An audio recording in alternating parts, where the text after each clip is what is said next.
किन तपाईँ मिस्टर बिस्ट ध्रुव राठीलाई सजिलै सम्झिनुहुन्छ?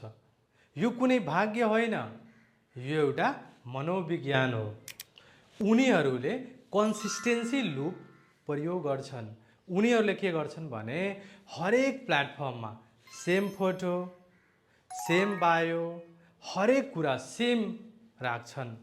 त्यसैले हामी जहाँ पनि जान्छौँ सजिलै सम्झिन्छौँ। तपाईँ आफ्नो प्रोफाइल हरेक प्लेटफर्ममा सेम राख्नुभयो भने जब कुनै युजर तपाईँलाई इन्स्टाग्राममा हेर्छ, टिकटकमा हेर्छ अनि ऊ सम्झिन्छ कि यो व्यक्तिलाई म चिन्छु अनि यहीँबाट तपाईँको फलोवर बढ्छ। सो अहिले नै जानुस् र हरेक सोसल मिडिया स्क्यान गर्नुस् अनि तपाईँको प्रोफाइल सेम छैन भने तपाईँ चाहिँ पैसा गुमाउँदै हुनुहुन्छ। Thank you.